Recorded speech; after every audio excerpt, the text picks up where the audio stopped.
welcome to Sporting Jibberish. I'm Stu Booth. I'm Jack Luffman.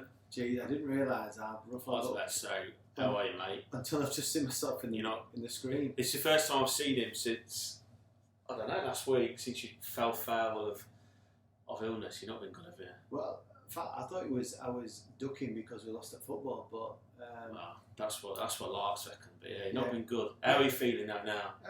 Yeah, I'm surviving. I'm still here. But yeah, we're not gonna dwell on me and feel sorry for myself. Let's try and get through this 40 minutes. Let's get on with it. So today, Arabian Gulf League is back in action, and we've actually had some games between last podcast. Premier League, interesting viewpoints on some of the aspects that's happened this week, including the United game. Champions League, we now know who the finalists are going to be. It's coming home. Is it? Somewhere. Well, it's going to be somewhere in England. Somewhere. Yeah. Hopefully, it'd be nice for the Europas to follow suit. Yeah, it would be, yeah. Spurs are in that, aren't they? Yeah. According to Johnny, they probably are. We're going to cover a little topic which I thought of this week is bad sportsmen, women and teams. So we'll have a little chat about that. Fancy Football Cup was in action and cricket. Something interesting happened over in India. I think they were obviously listening to the show last week, me and Larks, so obviously listening, weren't they? Clearly. Obviously, you must be the gurus of cricket. 100%. Well, I was going to say, they've not listened to you so far, so it must just be down to Larky. Larks, just a machine, isn't he? His vast knowledge of cricket. It's even worse than I am. Does he know what LBW stands for? No, I've no idea. Right, okay, we're going to start with our sporting week. I think at this point, it gives me a good opportunity to put into play exactly what happened the week before. So yeah, we did get absolutely spanked. We did walk around licking our wounds, but they did have like a Swedish international footballer playing for them, along with a boy that got offered a contract for Al Ain last season. Oh, right. So when people say it's 7-aside, it's 7v7, you should be alright, Stu, you try and tell them that to a 53-year-old centre back being run out by a 29-year-old that's just been offered a contract at Al Ain. But yeah, they pulled out all the stops. And the strange thing was the three players that were in for the run of the man of match was Dan, who used to be at Peterborough, he played at Boston. Christian Williamson, who played in the World Cup for Sweden.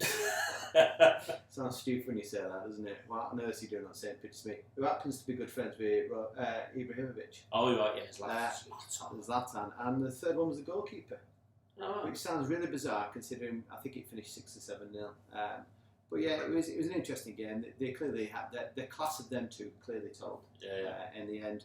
But interesting is that Larks has just disappeared off the face of the earth. I think he may have opened his mouth a little bit too early. Because he said last week on the show that he was going then to have a bit of preparation because he had a big last game of their season, wasn't there? What was the score? Well, I don't know what the score was, but he's giving big licks about me being off, supposedly not ill, but just off because we got beat 7-0. And then, funnily enough, they got a good hiding. They did, by all accounts. Yeah, and guess what? He's disappeared. Yeah, I've not seen anything, not heard anything from him. No. Larks, what are you doing? Yeah. What are you doing? And of course, you've not played this week, clearly. Yeah, I did jokingly say to the wife yesterday, I was like, they've got a game tonight. I bet that went down well. Well, I can just imagine. She was like, don't even think about it. And I was like, but the funny thing was I was trying to keep in contact with the gaffer. And I think about 8:25 or something, we were 2-1 down to the Irish. And then I passed out.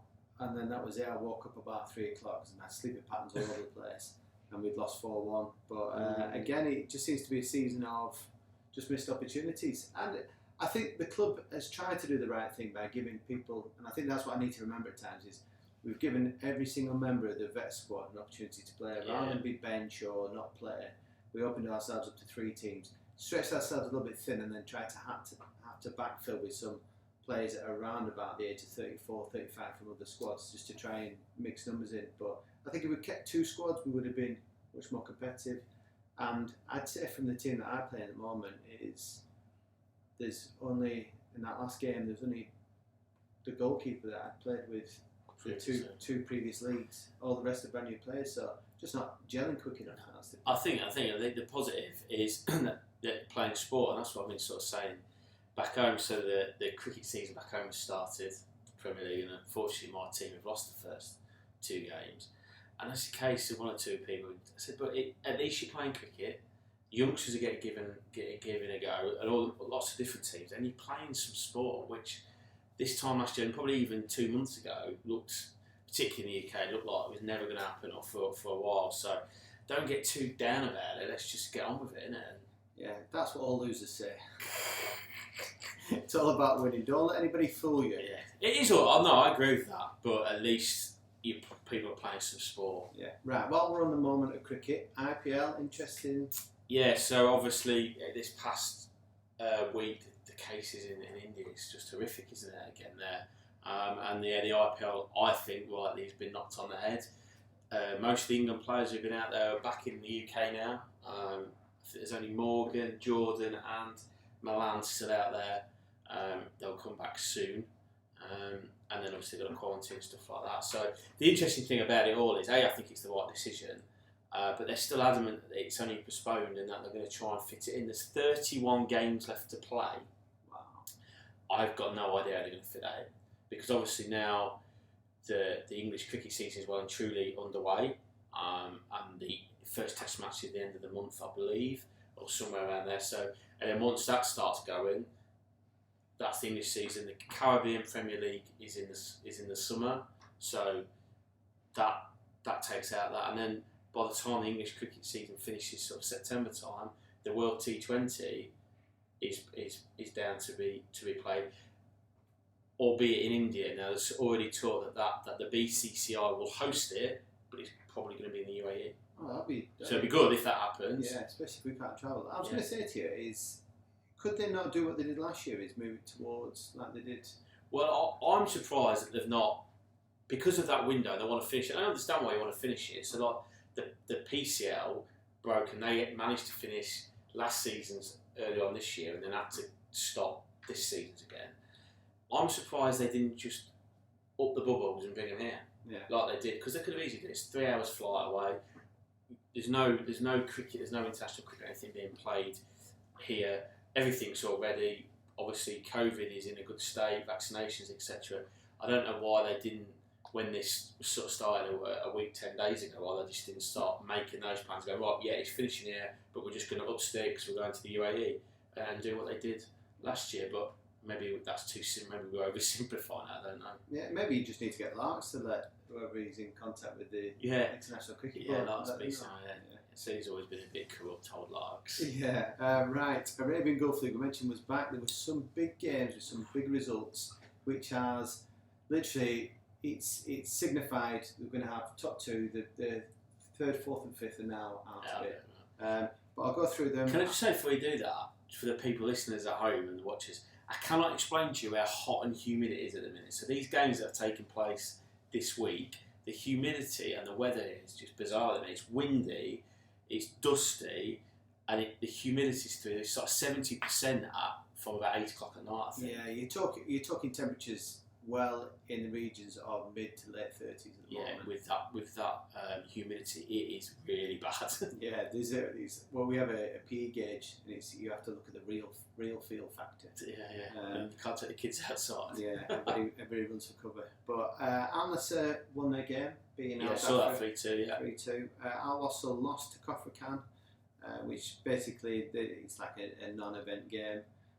Kalba versus Al Ain again. Not really going to be challenging on any fronts. M2 1-1. Ajman drew 3-3 with Al Jazeera, which has potentially cost them in lead up to league table.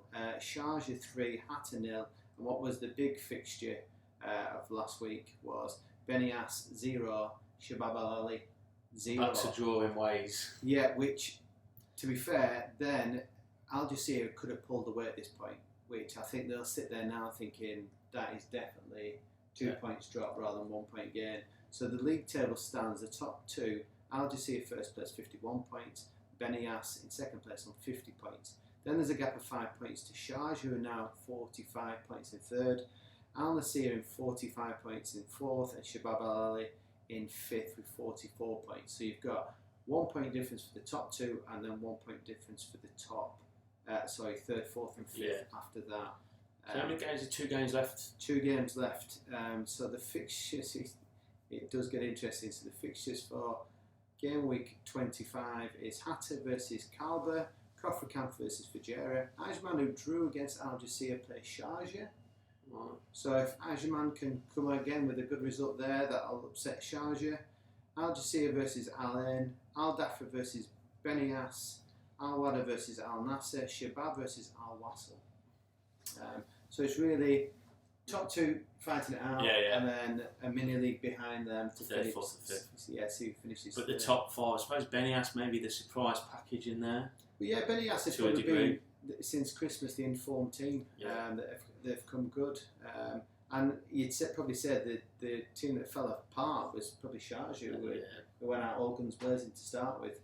But Pedro did pick Al Jazeera at the halfway point to win the league, so they're still within a sniff. So interesting for the last two games. So they're going to be played Friday the 7th of May. So that will be as you listen to us on this day. Very good. All on late evening kickoffs. So we could have a champion by this time next week. Yes, if Al Jazeera win, Sharjah lose, then they can't be caught. So we'll see what happens. All games are 9 o'clock and 11 o'clock. So after Ramadan. After Ramadan, and then also probably just to allow a little bit. I say cooler. It doesn't get much cooler in the evening time.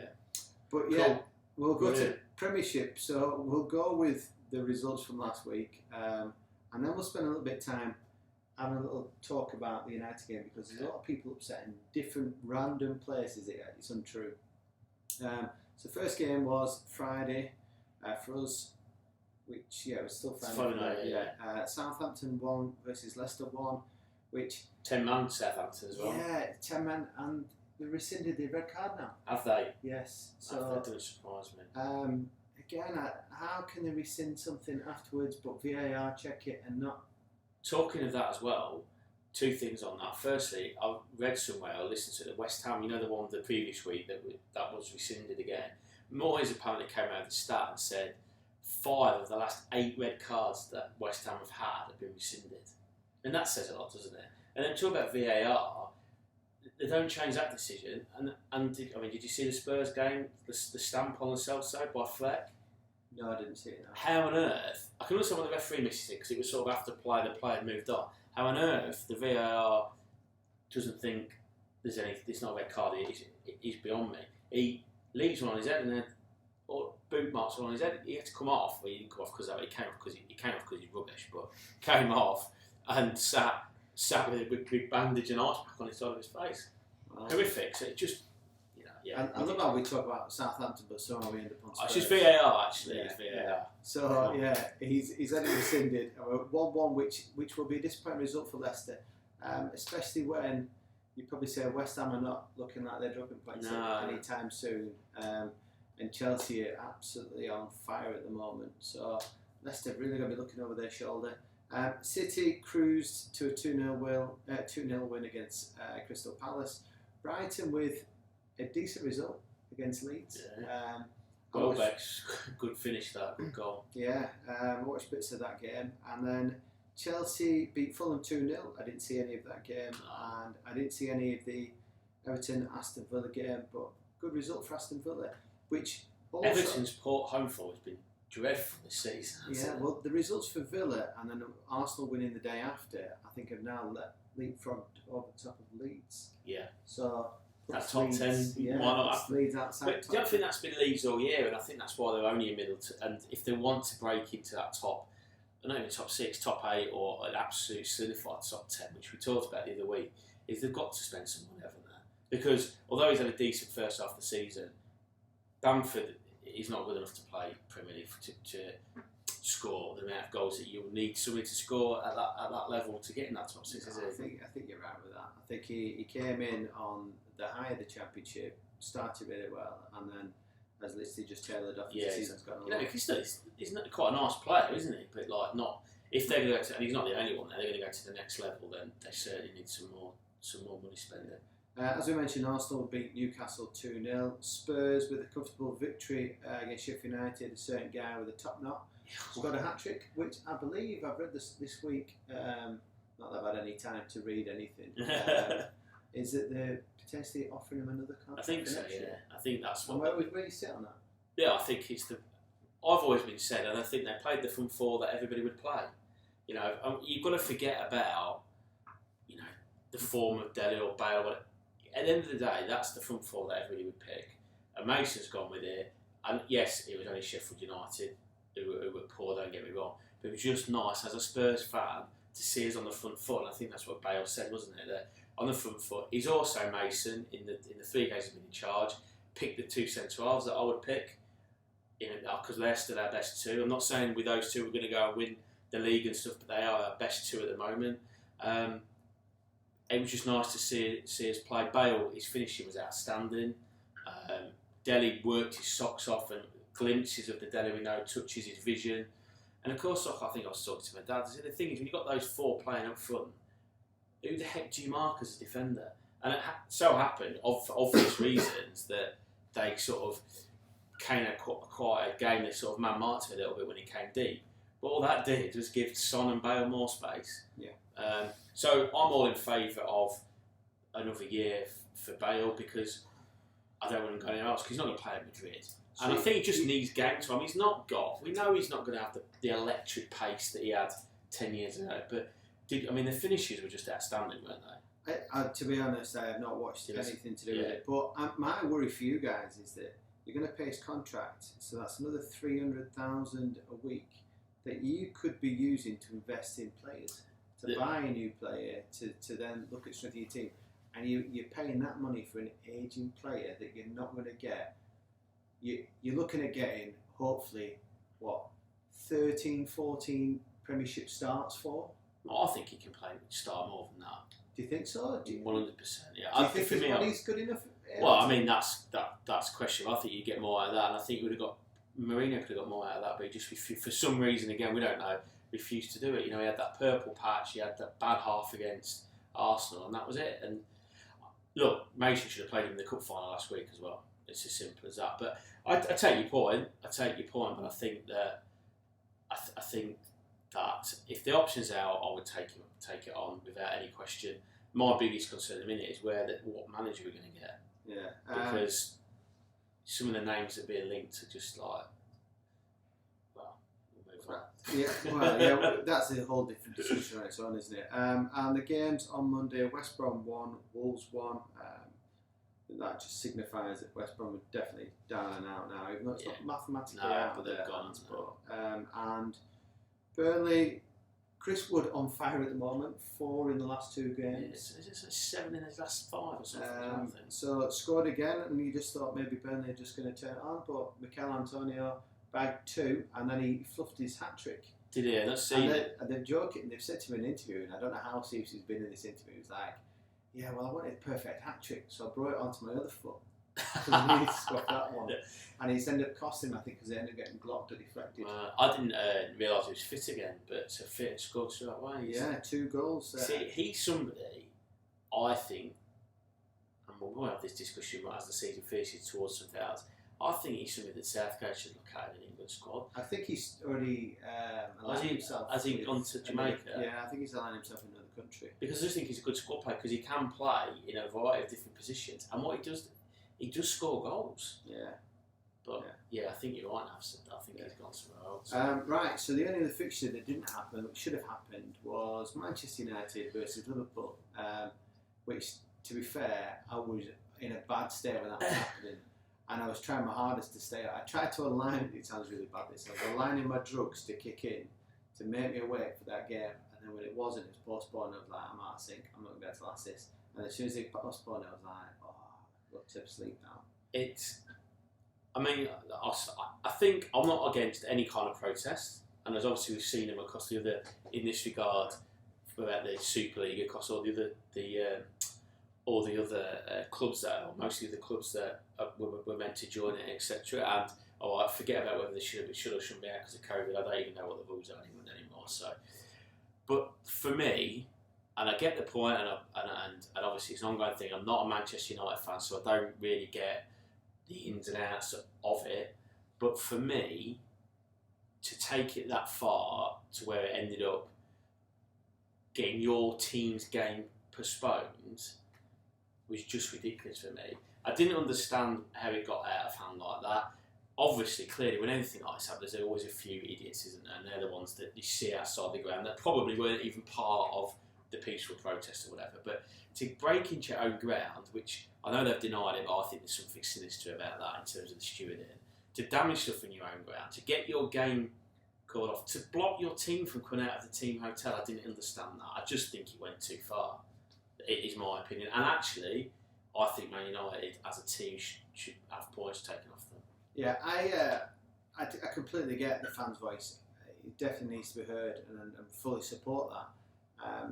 And this is not just a new thing for Man United. This goes back from the Glazers took over years ago, because I'd say fortunate. I benefited from that because they set up FC United, and I was fortunate to play in front of them, and that was 2,500 and 4,500 people. So that was an experience that I really enjoyed back in my playing day, from the formulation of that club. But there is definitely something. How have they managed to get through what should be a secure ground? Somebody's let them in, haven't they? 100%. They've denied it. But my biggest issue behind all this is Gary Neville. And I think there's something going on with it. Basically, he's whipped up the mob. He's come on with this all singing, all dancing, passionate speech, getting everybody behind, saying this, and this. And then what happened is there's a leaked photo that's come out. So Sky Sports really just put pictures of all the fans in this area, and they've been on the pitch and doing this and doing that, and then the guy takes his own football and scores quite a decent certificate, to be fair. And then as they're leaving, they come across the Sky gear, and some of the Sky staff are there. Neville, he's showing fist bumping one of the fans. So a picture come out of that. And I'm just a little bit like, you're talking about COVID protocols, and you've got somebody there. Well, surely then all Sky team have got to leave the building because there's cross contamination there. What on earth is he doing, fist pumping the fans? Like, yes, well done. Yeah, and then even he's like, oh yeah, well, they just got a bit excited, and he's trying to. You know what? If you'd not gone on so much and said what you needed to do, I don't think they'd whip themselves up to that point and then broke into the ground. No, I mean, I think a lot of the stuff he said, I think Gary was brilliant as a pundit, and also the stuff around the business around it, the politics around football. I think he's brilliant, and I agree with everything he said. But you're dead right that what I found difficult, I didn't see that picture, he was still trying to justify their behaviour after the event, and for me didn't separate the fact that to start off with it was absolutely fine, but that step over of breaking in, damaging your own club and all that we just talked about, he didn't kind of separate the two, and clearly that's not on, is it? No, far from it. So what's going to happen retrospectively now with the Premier League, we've no idea. They could issue a fine, they could dock points. I don't think it's going to make any difference to how they're going to finish the season. I would have been interested, because it would have hit them harder, is play the game 24 hours later. Yeah. Because now they've gained an advantage leading into the Roma game. Yeah.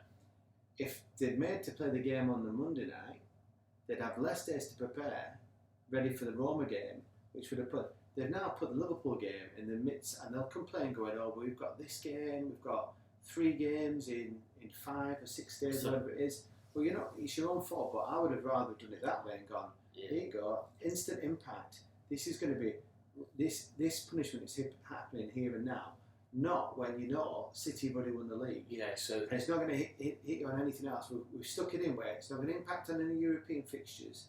I would have just gone, 24 hours later, you've got to play the game. Because Liverpool are not going to lose any sleep about waiting another day because we don't play till the weekend. I was surprised they didn't do that, actually, because I thought with all the fixture congestion, what it is, I thought they would just say they're playing 24 hours with Liverpool. I know Liverpool to Manchester's a stone's throw, isn't it? But I was surprised they didn't just say, well, we'll play 24 hours later and be done with it. But interesting, I think they've gone too far. I'm all for hearing the fans' voice, and obviously, like we said, that without being Man United fans, we don't really know the impact of it, other than we know that it's been going on for a long time. You've gone too far. See, there's a picture there. He's got it up. Yeah, just to show Jack Gary Neville's fist bump. The fans inside the ground. We shall see. We'll see what happens. But yeah, Sky Sports protecting their own there. Didn't show any of that. What about Champions League though this week? I mean, I'll be honest. I've not seen any of the games. Right. Who tipped it bizarrely is It's all related to my medication. This I took some meds and it had a bit of caffeine in it, so it kept me awake. And I realised it was 11:15. So I was like, oh, how's the show? I won't watch the Paris Saint-Germain Man City game. And I stayed up and watched that game. And it was a decent game. Paris Saint-Germain gave a bit of a go at it to start with. City then did them on the break, scored a good goal. I tell you what, Edison's pass. I've heard about it, I've seen it. Phenomenal. Yeah. So basically, they played the ball back to him and he's took a touch. And Zinchenko is inside his own half at this point. And the fullback's quite high and he's on the halfway line. And he's just gotten to Edison, just pointing into the gap. And he's absolutely pinged like a 70-yard ball into Zinchenko's pathway. He's not even had to take a touch. He's then squared it back to De Bruyne, who's then tried to cut around the defender's blocked. He's led on to Mahrez, and Mahrez has produced a great finish. Straight off that, Paris Saint-Germain hit the crossbar. And then Paris Saint-Germain kind of push and huff and puff a lot, but don't actually create any chances. Mbappe was on the bench for sure. He was never going to be used. He was just completely crocked. Icardi was a waste of space. It was like PSG played with 10 men. And then you saw the bad side of PSG. Yeah.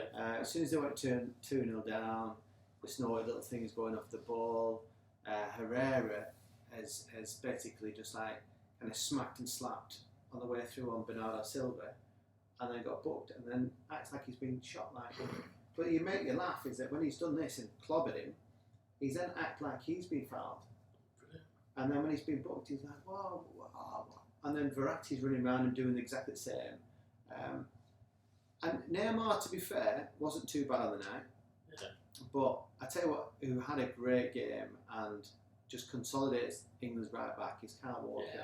Yeah, Regardless of how good Neymar was to drop his shoulder and jink and step up and get past him, he was there ready for the next touch. Yeah. It just shows his acceleration is unbelievable. His speed and his power of recovery is what makes it stands out. His delivery's not as good as Alexander-Arnold's, but for me, his recovery and his defensive work, you combine that, and he's not bad going forward. No. It's not like he's absolutely rubbish. He just doesn't have that whip. It's the consistency. Yeah, he just doesn't have that Alexander ball in. But I take him every day of the week at the moment. He was brilliant, and the young lad Diaz was class, blocking things, saving shots, heading balls out.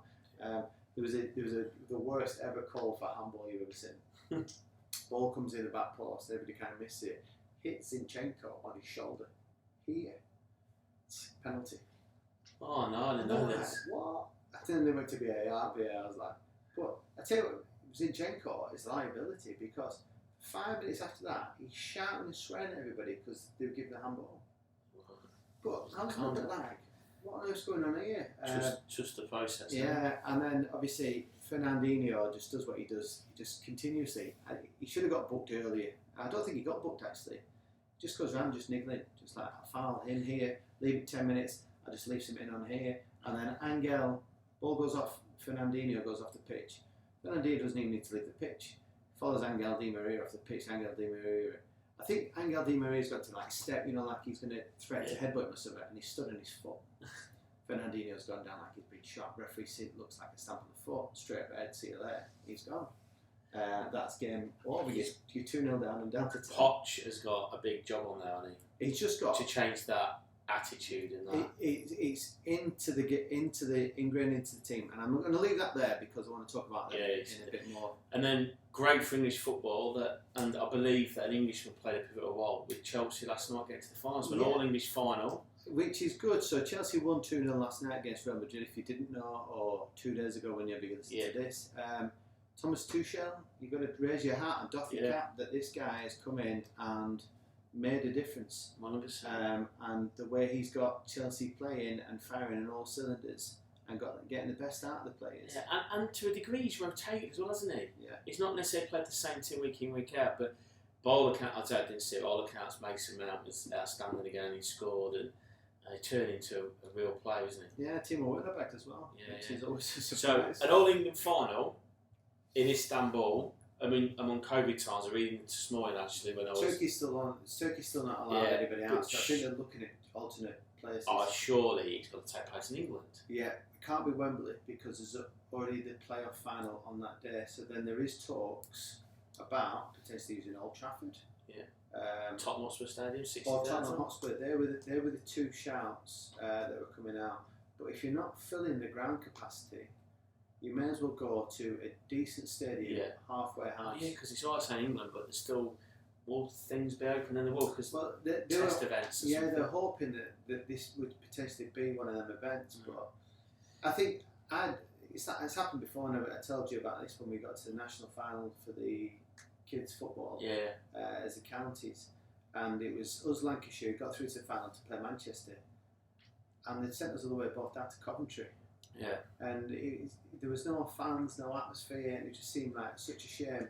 And if they'd just gone halfway and maybe played it in Liverpool, then fans from both sides could have gone. So for me, I would look at if we're allowing fan capacity, maybe Aston Villa. I was about to say if they say you can only have 20,000 in, then you're better going off to a ground that holds 20,000 or 25,000, as long as the facilities are good enough. So like I said, Villa Park's probably more than that, but somewhere like that, or Leicester Walker Stadium's got a good atmosphere. Yeah, well, Villa Park used to be used for the semi-finals, isn't it? So watch this space. Yeah. Surely, to goodness, common sense would say Istanbul, you can have it next year. Yeah, there's your problem. Common sense. I've mentioned that 2 or 3 times over different things this week, and he just keeps saying common sense. It doesn't exist anywhere in the world anymore, does it? Common sense is just... But good to see, and then tonight, as much as probably the 2 teams I least like in the league, Arsenal and Man United, could make it an all-English final. Yeah, Arsenal have got some work to do. It's not going to be a rollover for them. No. I think Man United have done enough in the first leg. I think that Man United's issue is what team does he play? Yeah. That you just don't get. You don't want to be suddenly 2-0 down inside 10 minutes, do you? No. So that's his big dilemma, isn't it? Who does he pick? Does he keep fresh? I wonder if Van der Beek manages to get a game. Stand by that. That was not Ollie's signing, was it? No. Right, so anyway, it would be nice for English football to have an all-English Champions League, all-English Europa League. Yeah. So we'll watch this. It happened the other year, didn't it? Well, it was all-English Europa. Arsenal, Chelsea. Chelsea. We wasn't the same year as we beat you, was it? Was it that same year? I'm pretty sure it was. Nah, because it was at Baku, wasn't it? Yeah, and it was Sarri, wasn't it? No. Arsenal-Chelsea game was at Baku. Yeah. 18-19 season. Maybe it was, I think. But yeah, it'd be good, and it's obviously good for English football. Absolutely. So we'll see what happens there. But I think somebody jokingly said, isn't it funny, the 2 teams that were the first ones to pull out the European Super League venture were Man City and Chelsea. Yeah. And the Champions League final. Amazing, that. Very interesting. So you want to talk about bad sportsmen, women, teams, etc. So I don't really know where we're going with this. Okay, so based from Paris Saint-Germain the other night, I think. Well, no, it didn't. It started with Derek Chisora. Oh, right, yeah. So Derek Chisora fought last week against Fowler from New Zealand in a heavyweight boxing fight. Parker, sorry. Joseph Parker, sorry. And it started off with the ring walk. Yes, I remember. So the ring walk was decided that within the contract that Parker was supposed to come in second. Chisora wasn't happy about this, demanded that this was then debated. So then they all met up and they were all saying, right, okay, well, we'll go with the coin toss, that's the fairest way. Chisora didn't like that, left at this point. Yeah. Said, I ain't fighting if I'm coming in first. So walks off like a big baby. So his manager is David Hay. Yeah, that's right. Isn't that funny? Because did they not have bad luck when they fought? I think so, yeah. So David Hay does the coin toss, loses. It's going first. And so Fowler gets the second walk out and Chisora has to come out first. And then David Hay's literally in front of the cameras going, I know it's all fair, but he's a baby and he won't listen to me. I don't think he'll fight. And there was real talks on the Saturday that they didn't think he'd walk out for the fight. Anyway, it turns out his mum had to get on the phone. This is true story. Mum had to get on the phone and tell him off and say, sort your life out. Anyway, he comes out like a house on fire, knocks Fowler down. Parker, why do I want to call him Fowler? Robbie Fowler, knocks Parker down in first. Parker gets up and supposedly dominates the fight. I didn't watch the fight, but was technically the better fighter won, but won on split decision. Anyway, Chisora, rather than accepting it, is now convinced that boxing's against him. but he has lost. But he keeps talking about him being a big draw. Yeah, but he's lost, I think, his last 4 or 5 fights. But yet, seems to Can't think that accept it. everybody's against him, and that's what started this off with going. You know, like there's a time to like feel hard done to, maybe one off, but all the time this guy just cries out, "Oh, they're against me. That's why I didn't get the ring walk out." Well, they did a time. Do you not think with him? I take your point. I think with him and a little bit in boxing, particularly heavyweight things, if you're not careful. But with him, do you not think it's more of like the pantomime Dane kind of thing, like it's a bit trying to create a character that will keep him at top of the bill? Because you might keep saying this, and but he hasn't actually ever won anything, has he? No, he's never won anything. He's British boxing. I think he might have won the British boxing. Yeah, weight, something. but that's nothing in heavyweights. You're going to be world champion fighter. Yeah. So he's never beaten anybody that's half decent. How long can you keep that going for, though? You know, like end of the day, keep acting like you're this big hard man, but you keep losing. Yeah, you can't be that big and you can't be that hard. If you ever come to Dubai, Jack will meet you. Oh, yeah, brilliant. Come on, Del Boy. Yeah, I love it. Got it on that then. So then we talked about. I'll pose you a question then. Who's the worst team or sports person you've ever played against for sportsmanship? You don't have to name names if you don't want to, but or an incident where bad sportsmanship. Do you want me to start with one? Go on. I remember talking about bad sportsmanship. We were playing cricket I was playing for Boston Cricket Club at the time, playing the Newark Alliance League on a Sunday, which was a good level, but it wasn't the pinnacle of the weekend. We were playing this side in Nottingham, based at the university actually, and what it was a guy ran it who had all these semi-professionals or pros going around all the country on a Saturday, and he brought them together to play on a Sunday. And so they're all really good. He was probably playing them as well, which is absolutely fine. And we turn up, and half of our team have got lost. So I win the toss, and so we're going to have to. I lose the toss, and they make us field. So we start fielding, okay, with 5 men. Like the others are in a car somewhere between Boston and Nottingham. And of course, you know what they're like. They're like strolling around, and we actually run a guy out from the boundary because he's kind of like I'm being arrogant. Kind of, we run the guy out from the boundary. And those days in that league, you didn't have you took your club umpire. So my old man was their club umpire, and their team manager was theirs. Of course, it was square leg. They'd give him out, and he was way out. As one thing that my old man was he was harsher against us, his own team, than anything else. But gave him out, and he really cleared it out. He tripped his toes out because he suddenly realised that he could have 80 after 5 overs. He had 4 men or whatever. Anyway, they get a lot because I said all pros. In fact, one of them guys had been 12th man for Pakistan on the Saturday sub-fielding because he didn't have a league game in Lancashire in the Test match, and then was playing against us. So that's Sunday cricket, and they get a huge score, 40 overs. Come back out. Anyway, in that league, you didn't actually necessarily have to start with a new ball. You could just choose. Again, expensive, stuff like that. Anyway, I open the bat in. The first ball comes down. Open the bat in. And, well, have you seen what they've given me? So they give the ball and they've got a brand new ball, and on one side they've just forked it on the other side. And so I've seen this. Dad's gone to their umpire and gone, Danny, you can't start with this with, oh God, the lads, pretend, I think he was in on it, but pretending enough of it. Like, I need some new balls, they're all the same. There's this box of new balls that all one side had just been scratched with something or other. And I'm like, that's probably the worst case, because they were way better than us, and we're going to cheat even before we'd even started the game. Horrific. Beautiful. Right, while you were wishing on, I had a little bit of a snooze, and I thought about it. Formby were probably the worst for sportsmanship. The problem with Formby were they were plastic scousers. So they weren't quite proper scousers. So scousers didn't consider them scousers, but then we knew they were plastic scousers. So their image and their reputation was they always had to try and play themselves up a little bit. So they were nasty, like nipping and doing stuff off the ball.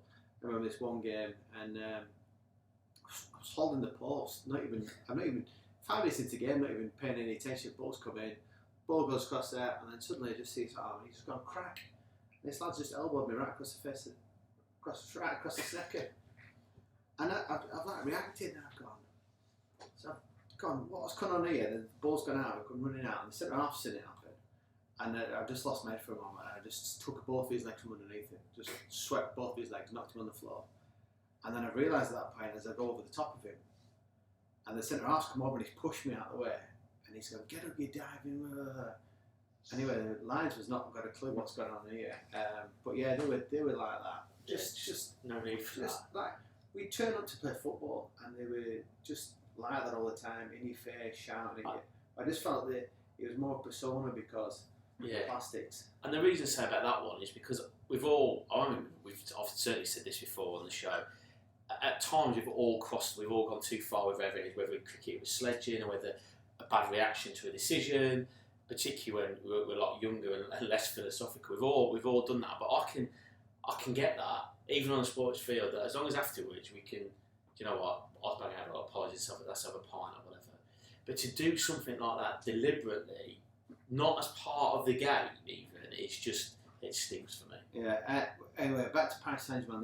This is the one I wanted to talk about. So, watching Paris Saint-Germain from a distance, and Poch obviously came in, and I was like, oh, that's a strange appointment. I wonder how we get on.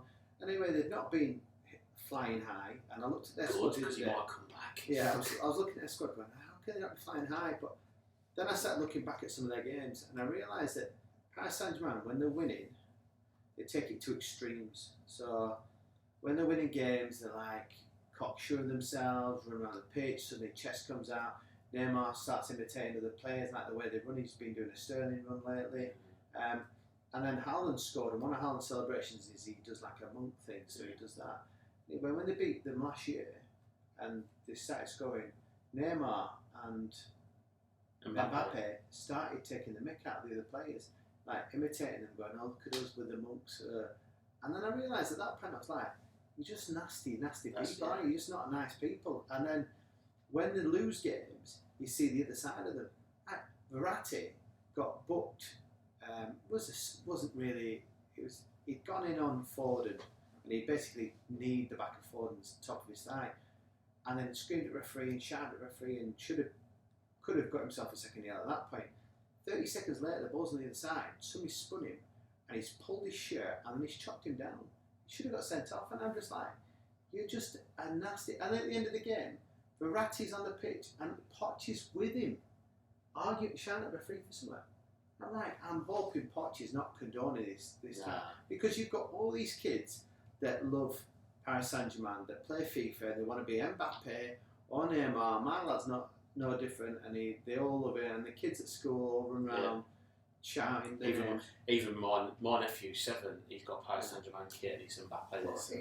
It's like, what are we saying to the kids of the world is that when you're winning, take the mick out of other teams because we'll show them disrespect. This is a fellow professional.